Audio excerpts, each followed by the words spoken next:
ധർമ്മമാണെന്ന് മനസ്സിലാക്കാനായിട്ട് പലർക്കും ഇന്ന് സാധിക്കുന്നില്ല. ഇവിടെയാണ് വിവാഹത്തിൽ തീർച്ചയായിട്ടും ഒരാൾക്ക് മാത്രം വളർച്ച ഉണ്ടായാൽ മതിയോ? ഞാൻ നിങ്ങളോടൊരു ചോദ്യം ചോദിക്കട്ടെ. കേരളത്തില് വിവാഹം എന്നതുകൊണ്ട് സ്ത്രീക്കാണോ പുരുഷനാണോ കൂടുതൽ ഗുണം? പുരുഷന്. എല്ലാരും സമ്മതിച്ചു? ഇത് ശരിയാണോ? പുരുഷന് മാത്രമാണ് വിവാഹം കൊണ്ട് കൂടുതൽ ഗുണം എന്ന് വെച്ചാൽ അതിനെ നമുക്ക് അംഗീകരിക്കാൻ പറ്റുമോ? അതെ അതെ, ഒരാളുടെ അഭിപ്രായം. ഭൂരിഭാഗം എല്ലാ ബാച്ചും ഇങ്ങനെ തന്നെയാ പറയാറ്.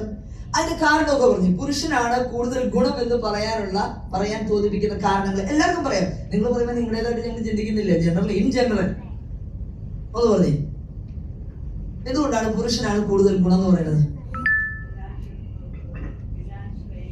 ഫിനാൻഷ്യൽ, സ്ത്രീധനം കിട്ടുന്നു. പിന്നെ എല്ലാവരും പറയും, ഒരാൾ മാത്രം പറഞ്ഞാൽ പോരാ. സ്ത്രീധനം കിട്ടുന്നു, പിന്നെ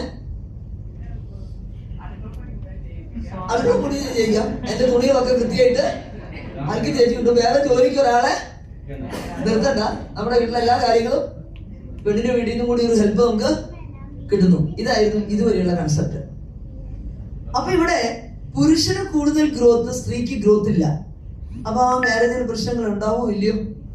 തീർച്ചയായിട്ടും ഉണ്ടാവും. സ്ത്രീയെ പോലെ തന്നെ പുരുഷനെ പോലെ തന്നെ സ്ത്രീയും ഒരു വ്യക്തിയാണ്.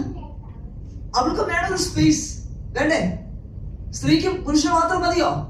അപ്പൊ വിവാഹം കൊണ്ട് സ്ത്രീക്കും പുരുഷനും ഒരുപോലെ വളർച്ച ഉണ്ടാകണം. ഒരാളെ അടിച്ചമർത്തിയിട്ട് ഒരാൾ മാത്രം പല പോലെ വളർന്നാൽ ആ കുടുംബം നന്നാവില്ല. അപ്പൊ ഗ്രോത്ത് എന്ന് പറയുന്നത് രണ്ടു പേർക്കും ഗ്രോത്ത് ഉണ്ടാവും.